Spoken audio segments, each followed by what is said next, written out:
la fédération qui chapeaute l'ensemble de la partie construction automobile et construction pièces aussi, permet en effet d'encadrer et d'accompagner le mouvement qui a été initié par les pouvoirs publics. Aujourd'hui, c'est un secteur porteur. Ce n'est pas le seul secteur porteur dans l'aéronautique, le textile. Le textile était mourant un peu partout dans le monde. Eh bien, nous avons assisté aujourd'hui à l'inauguration du salon de l'automobile à Tanger, qui est maintenant un rendez-vous annuel. Nous avons 300 équipementiers et constructeurs qui sont présents à cette manifestation. C'est-à-dire que la stratégie qui a été installée par Sa Majesté en 2014 sur le secteur industriel, en particulier, il s'agit aujourd'hui du secteur automobile, a donné ses fruits. Nous avons plusieurs nationalités qui se sont implantées les unes après les autres au Maroc pour compléter les écosystèmes qui ont été dessinés avec des résultats très importants. Comme chacun sait, le secteur automobile a exporté en 2016 60 milliards de dirhams, c'est-à-dire 50% de plus que 2 ans auparavant, avec une perspective dans les toutes prochaines années, en 2019, donc avant 2020, d'exporter 100 milliards de dirhams. C'est le premier secteur exportateur, toutes sources confondues, au Maroc, depuis déjà 3 ans. Et donc, nous sommes ravis de vivre des moments aussi importants pour l'industrialisation de notre pays.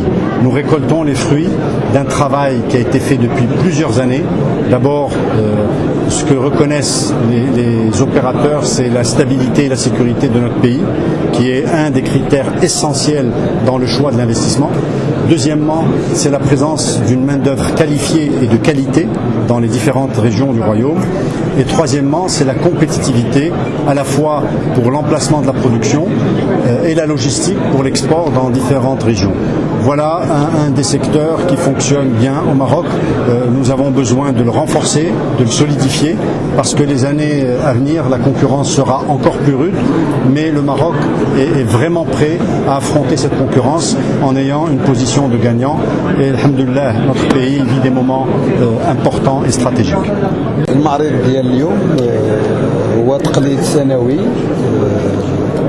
كيتطور كل سنة بجهة طنجة تطوان الحسيمة اللي إيجابي في هذه السنتين الأخيرتين وبخصوص هذه السنة هو أن مجموعة من المستثمرين مغاربة وأجانب التزموا باش ينفتحوا على أقاليم أخرى داخل الجهة، وأن اليوم كانت عندنا التزامات كما تفضل السيد الوزير وكما سمعنا مباشرة من عند المستثمرين أن غيمشيو حتى للحسيمة، وأن غادي يبداو في الأيام قليلة في هذه السنة، وكنتمناو ينفتحوا أيضا على مناطق أخرى.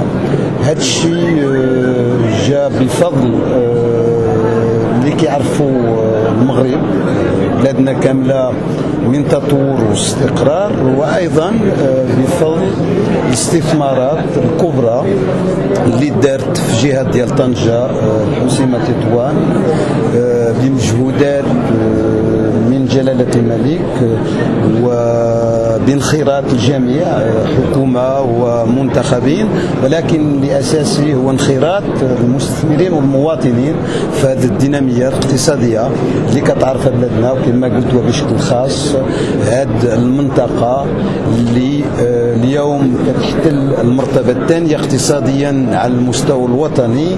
إلا مشينا بنفس الوتيرة وبنفس العمل اللي كتقوم به الحكومة وكيقوم به جلالة الملك وكيقوموا به جميع المتدخلين، متأكد بأن الجهة ديال طنجة الحسيمة ستحتل يوما ما المرتبة الأولى اقتصاديا على المستوى الوطني.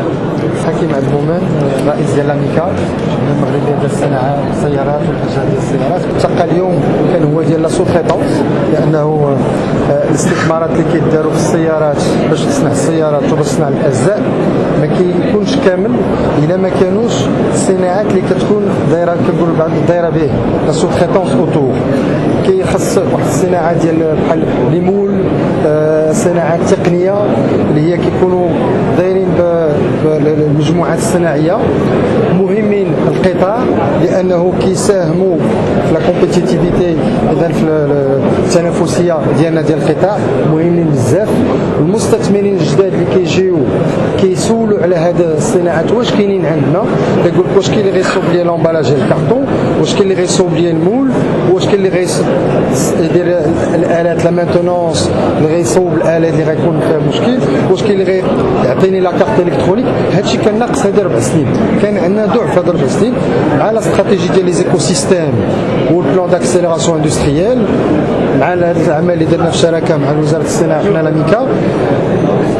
كان هذا الجواب منهم. هاد لي صالون اللي كنديروا كيكون ملتقى بدا 4 سنين. التجربه الاولى كانوا 50 مشارك في هذا اللقاء، اليوم 4 سنين بعد ولاو 300 وكاين شي وحدين اللي كاع ما قدرناش نستقبلوا لانه ولا عنده اشعاع عالمي. هذه عامين 3 سنين كانوا جاو مستثمرين باش يشوفوا، اليوم شفتهم وكاين المعامل ديالهم محطوطين هنا وجاو يستثمروا في هاد لي زون فرونش المناطق الحره. علاش استثمروا حدا هاد المصانع؟ باش كيعطيوهم بلا رابيديتي كيتسمى لا رياكتيفيتي، بهذيك السرعه، بهذيك لا سبيسيفيتي اللي كيبغيو. اذا هذه التجربه الحمد لله نجحت. دابا خصنا نزيدوا كنكملوا نستمروا لانه كاين طلب وكيجي الاستثمارات لينا المغرب. هذه هي. ودابا اللي ولات الاستثمار ديال هذا العام بالنسبه للسنين الاخرى استثمارات ديال لا تكنولوجي التقنيه. ما حبنا كنطلعوا بهذيك الانتيغراسيون لوكال 65% ديال القيمه الاضافيه، ما حبنا كنزيدوا في لا تكنولوجي. راه لقيتو اله ديالنا كيسموا لا ديكوب دو بريسيزيون، لقينا تريتمون دو سيرفاس، لقينا لا بارتي ديال لي زوتياج تكنيك، لي مول، كتسمى لوزيناج دو بريسيزيون. اذا غادي تيتي في لا تكنولوجي، لي كارت الكترونيك اللي كيحتاجوا لهم القطاع. اذا غادي كنطلعوا في القيمه الاضافيه وكنطلعوا في التكنولوجيا، وهذا هو الاتجاه اللي كنا بغينا. وهذا الشيء اللي كيكون دابا اليوم بزاف ديال هاد الناس شفتوا راه كاينين استثمروا، راه المعامل ديالهم بداو، وكاينين وحدين جاو من بلجيكا، جاو من اسبان، جاو من البرتغال، جاو من فرنسا، ومغاربه تا هما راه شفتوا مستثمرين مغاربه اللي بداو كيدخلوا القطاع اللي هما اليوم جاو. العشيه غادي يكونوا لقاءات وغدا ولا بعد غدا ان شاء الله غادي تسمعوا استثمارات ديال هاد الناس. وهذا هو الهدف، هذا هو الهدف ديال الاستراتيجي ديال لي زيكو سيستيم. وراه انتم شفتوهم خدتوهم هنا. هذه الشراكه ديال مجموعه اللي بولينا جروب اون ايكيب فيها وزاره الصناعه، فيها القطاع اللي هما حنا، فيها غونو، بيسا، فيها المناطق الحره، كونجيميل، المناطق الحره ديال قنيطره، ميتزاك. اذا كلنا كنخدموا دابا كفريق واحد. اللي كيجي المستثمر قبل كان كيتكلم مع كل واحد فينا في جهه، اليوم كيجي كيلقى مجموعه قدامه كنعطيو جواب واحد كنعاونوه كاملين. وهاد المستثمرين كلهم كيقول لنا هادشي اللي لقينا في المغرب نتوما كتخدموا انسجام راه ما كنلقاوش في الدول ديالنا. اذا هذا الحمد لله خصنا نقولوا الفضل بالله راه هو جاوب عطى الاجوبه ديال المستثمرين. سنعاودوا نزيدوا الانسجام ديالنا ونزيدوا نخدموا جميع، ومن هنا لقدام راه غادي نحاولوا نطوروا هادشي ان شاء الله. شكرا لكم.